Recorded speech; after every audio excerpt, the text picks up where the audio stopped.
Hello and welcome to Rule of Three's video review for Warriors Orochi 3, a hack and slash action game from Omega Force and Tenkai Koi. So this is my first Orochi game of the Warriors franchise. This is part of the Dynasty Warriors and Samurai Warriors world, and is basically just kind of their reasoning for mixing up both franchises. Like I said, I haven't played any of the previous ones, although I know a little bit of the backstory, but the gameplay is the same as most Dynasty Warriors, so as long as you're into the Dynasty Warriors games, this game's, you know, right up your alley.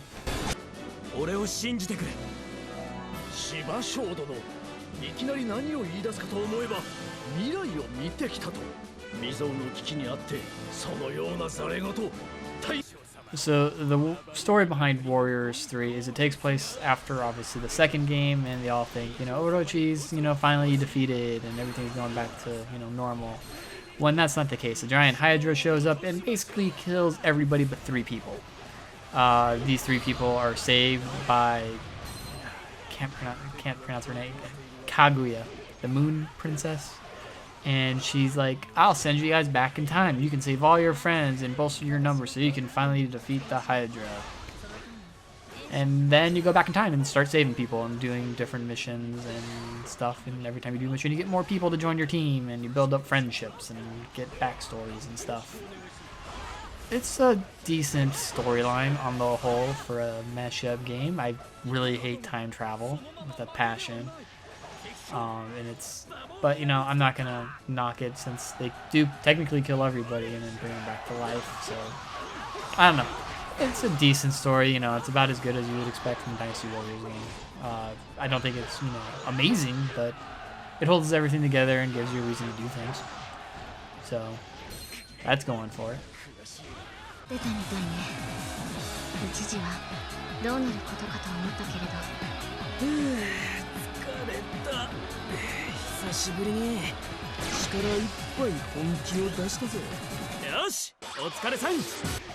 Gameplay in Warriors Orochi 3 is pretty much exactly the same as Dynasty Warriors 7. You have Muso Bar, you have attack bar combos.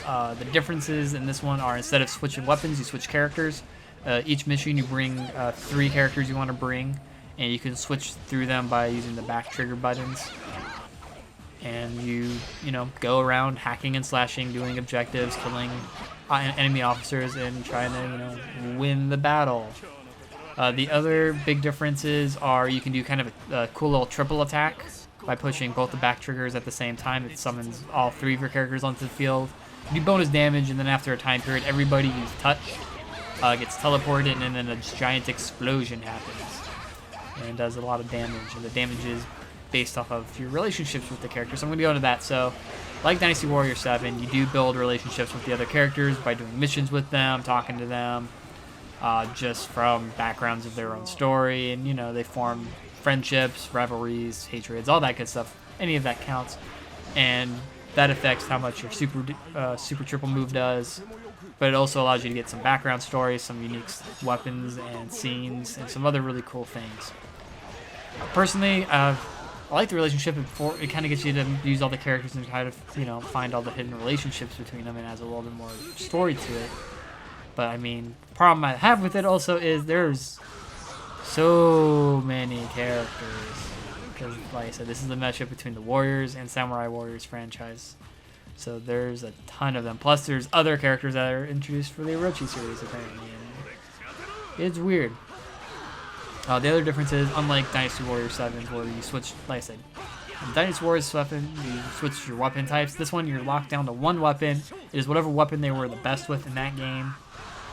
And you just use that type of weapon and just upgrade until you get their best weapon for them. So you can't have, you know, someone with 3 different weapons, unfortunately, and that's why you have 3 characters you switch between.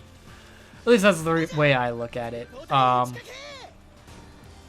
than that, you just go around, level up. After every battle, you get some bonus EXP that you can, you know, divvy up between other characters that you haven't used, so they, you know, level up as well.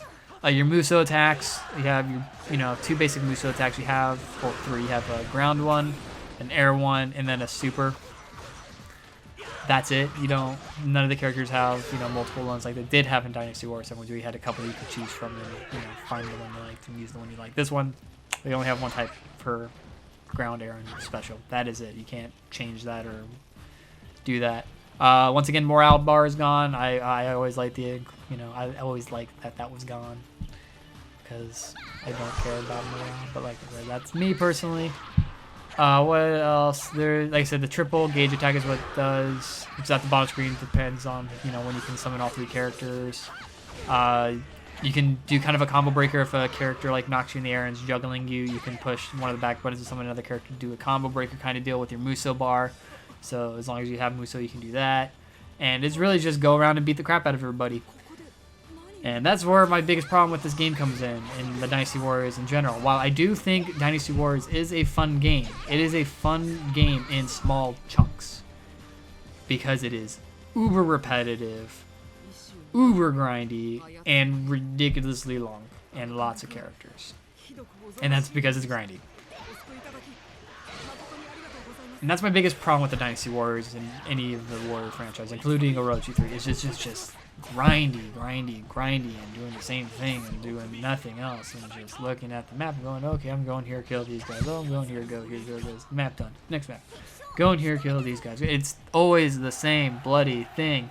And that is my biggest beef with the Dynasty Warrior series is I cannot play it longer than maybe half an hour, an hour at most, chunks. Unless I'm reviewing it, then I purposely try to get through as much as I can. But it's painful after the first hour when I'm doing that. And that's my biggest problem with the gameplay style of Dynasty Warriors. But like I said, Orochi 3 Warriors is fun to play. But like I said, I can only do it in small chunks. But the gameplay is solid all around.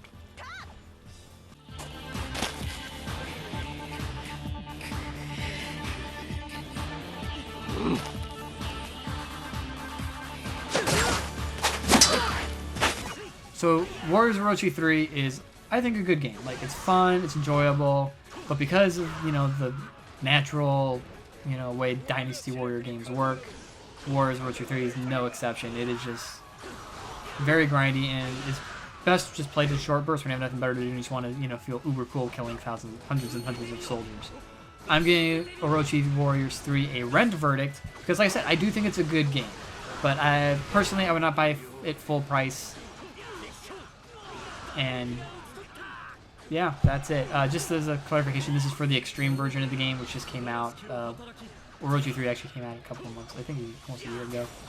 I got my hands on the new version, and since I didn't do that originally, I did this one. So hope you guys enjoyed and understand a little bit more about my feelings on the series as well. So, like I said, rent the game or buy it half price or something. That'd be my recommendation. Because, like I said, if you're into Dynasty Warriors, it is a fun game. And if you're really into it, obviously just go buy it. But for the average person, I would, give it a shot if you liked it. If you already don't like Dynasty Warriors, you probably won't like this. But it's fun. Like I said, I enjoy them in short bursts. That's it for this review. Next week is Destiny. Nobody could have seen that one coming. I will be live streaming every day, hopefully, my Destiny playthroughs. You're going to see special guests, such as Lizzie Mannon and from the podcast, possibly Bakabushi from the podcast. Kale Khan will probably be there. Impressions will be there. Sinister will probably be on. And a couple of new people that you've never heard me talk to, but are my friends on PSN. I'll be streaming that via the PSN share function on Twitch. So keep an eye out for that starting maybe Monday at midnight. We'll see. Otherwise, it'll be Tuesday night. Thanks for listening, everybody. Make sure to go to the website, rulo3.com, to get all of the news updates I post, because I only post the news that is absolutely important and not, clickbait or like heavy opinionated editorial unless I post something editorial. But I haven't done that in a while. I might do that soon on some stuff. Make sure to like us on Facebook and Twitter. That's it. Take care, everybody, and always remember to trust in the rule of 3.